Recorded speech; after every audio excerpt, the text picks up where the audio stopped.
Hola, soy Josefa Pérez, profesora en la OPEL, Instituto Pedagógico de Miranda, José Manuel Ciso Martínez, en el Departamento de Expresión y Desarrollo Humano. Estoy agradecida al doctor Julio Salas y a la doctora Nereida Álvarez, respectivamente, por la oportunidad que me dieron de poder participar en esta actividad académica y así poder estrechar lazos con la Escuela de Educación de la Universidad Metropolitana en el marco del evento Educación y Sociedad, una mirada desde la lengua, la literatura y las manifestaciones artísticas. Mi presentación lleva por título Cómo abordar las prácticas sociodiscursivas desde el ACD y el análisis del discurso. Comenzamos. Primero tenemos que entender qué es el discurso. De acuerdo con Cabrera 2001, el discurso es una rejilla conceptual de visibilidad, especificación y clasificación, mediante la cual los individuos dotan de significado al contexto social y confieren sentido a su relación con él. Mediante el discurso se conciben y conforman a sí mismos como sujetos agentes, pero también como sujetos que regulan su práctica social. La realidad no está constituida por objetos transparentes, de ahí que el lenguaje y experiencia están unidos de tal forma que no pueden separarse. No existe experiencia social o práctica social al margen del lenguaje. El lenguaje no solo hace posible la práctica social, sino que él es práctica social. Acciones, organizaciones, instituciones, conductas, conceptos, significados y prácticas, por lo tanto, deben ser analizados simultáneamente. Las prácticas sociodiscursivas se refieren a las formas en que el lenguaje se utiliza en situaciones sociales específicas, teniendo en cuenta factores como la cultura, el contexto y las relaciones de poder. Estas prácticas incluyen no solo el contenido verbal, sino también los gestos, las expresiones faciales y otros elementos no verbales o paraverbales que acompañan la comunicación. Se centran en cómo el discurso contribuye a la construcción de identidades, normas sociales y significados compartidos. Como podemos ver en la figura 1, cuando trabajamos las prácticas sociodiscursivas, estamos tomando en cuenta o debemos considerar los factores culturales, los contextuales, las dinámicas de poder, como lo dice acá, los elementos verbales y, por supuesto, los no verbales. Todo discurso es a la vez diacrónico, dinámico y discontinuo, de naturaleza intertextual, ya que todo discurso o metanarrativa se gesta siempre a partir y desde dentro de otra metanarrativa. Es decir, todo discurso es una reconfiguración de otros discursos y tendrá potencialmente otros discursos que puedan desplazarlo. El discurso es un auténtico sistema de significado. No solo los transmite, sino que es un componente activo en el proceso de conformación o construcción de dichos significados.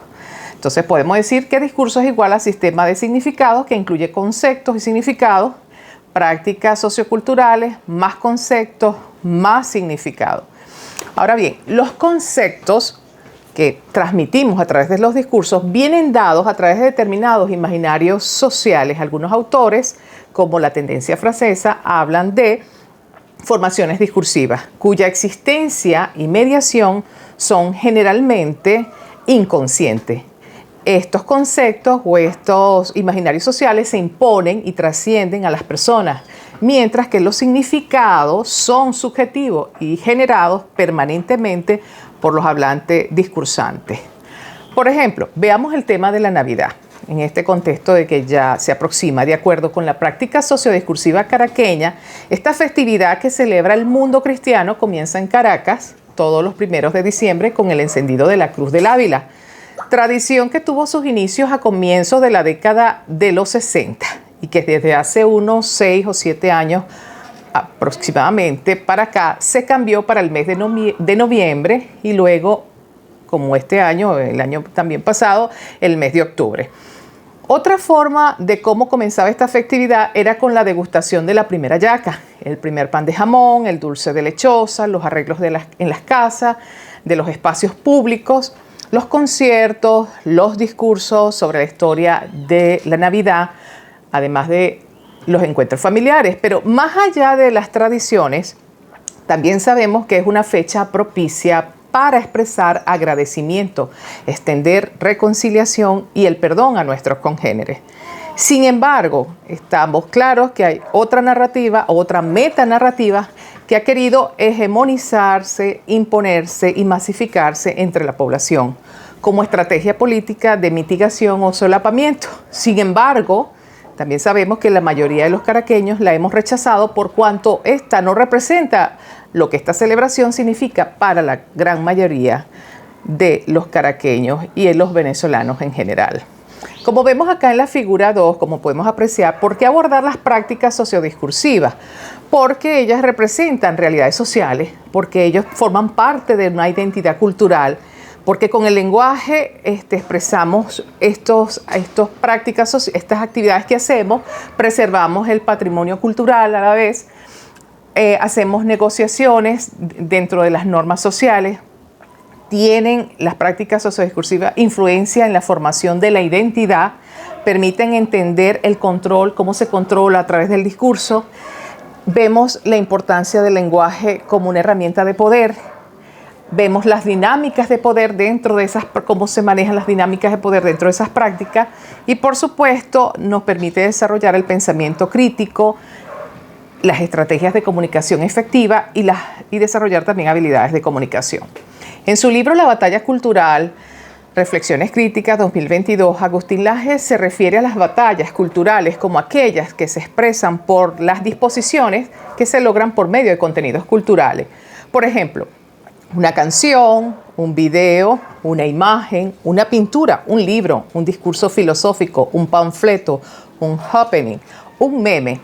La forma del elemento cultural puede variar, pero sus pretensiones en una batalla cultural, de acuerdo con el autor, siempre estriban en disponer una forma de ver el mundo y de estar en él. Lo que define un elemento cultural como munición o arma es precisamente esta intención deliberada, consciente de disponer culturalmente de estos dispositivos.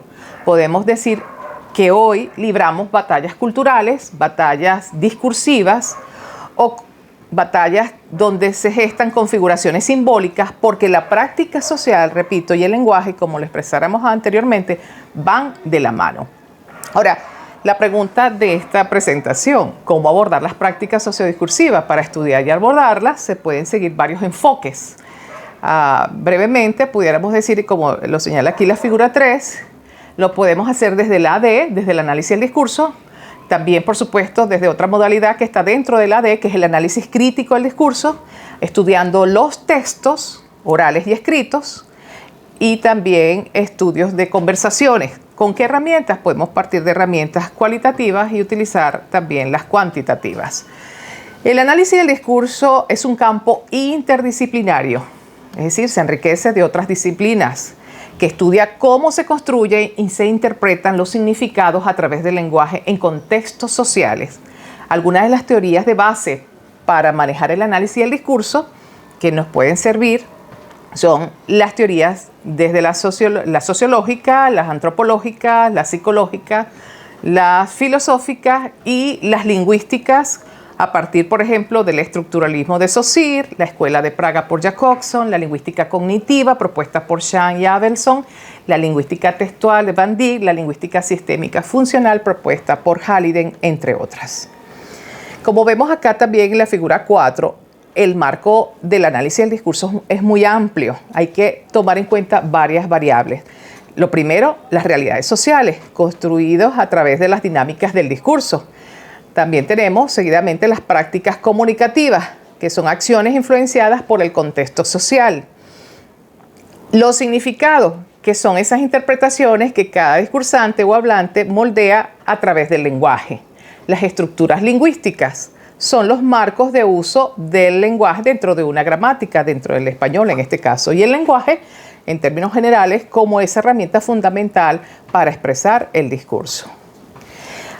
El análisis crítico del discurso es uno de los desarrollos del análisis del discurso que ha tomado auge en los últimos años, donde los analistas reconocen abiertamente su compromiso. Quien hace análisis crítico es porque está comprometido desde lo social y desde lo político, en esencia. Se centra en la relación entre el lenguaje y las estructuras sociales. Esta teoría sostiene que el discurso es un medio a través del cual se reproduce la desigualdad social. El análisis crítico del discurso busca desentrañar cómo el lenguaje puede perpetuar ideologías y cómo puede ser utilizado para resistir y transformar estas y las estructuras. Algunas teorías para aplicar el análisis crítico del discurso tenemos, por ejemplo, la tendencia francesa con autores como Bourdieu, Foucault, Menganot, Charadoc, la holandesa a través de Van Dijk, la inglesa con Paul Grace, tenemos la australiana con Ruth Wodak, la estadounidense, la latinoamericana, por supuesto, con varios autores conocidos como Bolívar, Barrera, Siapucio, Haidar, etc. En la figura 5 podemos ver como cierre que el análisis crítico del discurso nos permite manejar contextos sociales, trabajar y analizar los actores sociales que participan en los roles que asumen en esos discursos, los temas, identificar las ideas y tópicos centrales dentro del discurso que queremos trabajar, las estrategias retóricas que son indispensables, analizar técnicas utilizadas para persuadir e impactar en la audiencia y, por supuesto, en la representación, ya que el análisis crítico explora cómo se retratan diferentes grupos e ideas. En conclusión, el análisis del discurso y el análisis crítico del discurso son enfoques que permiten examinar cómo el lenguaje no solo refleja, sino que también construye realidades sociales. Las prácticas sociodiscursivas son fundamentales para identificar las estructuras de poder que se ocultan detrás de los discursos, visibilizar las desigualdades y las injusticias que pueden perpetuarse a través de la comunicación. Asimismo, estas nos permiten tener una mente abierta, formular preguntas, problemas, buscar, leer, descargar, sustentar, comparar, inferir, entre otros procesos cognitivos. Al trabajar las prácticas sociodiscursivas se facilita la identificación de patrones lingüísticos y discursivos que pueden influir en la percepción y el comportamiento de los individuos en la sociedad. El ACD se centra en la crítica de los discursos hegemónicos, lo que permite cuestionar, desafiar las narrativas dominantes que pueden marginalizar a ciertos grupos. Este enfoque no solo se limita al análisis académico, sino que también tiene implicaciones prácticas en la educación, la política, la religión y el periodismo, entre otros ámbitos. Contribuye a que las personas reconozcan y analicen los discursos que los rodean y se fomente una ciudadanía crítica y activa y reflexiva. Finalmente, trabajar las prácticas sociodiscursivas desde ambas perspectivas es esencial. ¿Por qué? Para poder comprender la complejidad de las interacciones humanas y que son sociales. Estas herramientas no solo enriquecen el estudio del lenguaje, sino que también contribuyen a la construcción de sociedades más justas y equitativas al promover una reflexión permanente sobre el uso del lenguaje en diversos contextos. Muchas gracias por su atención.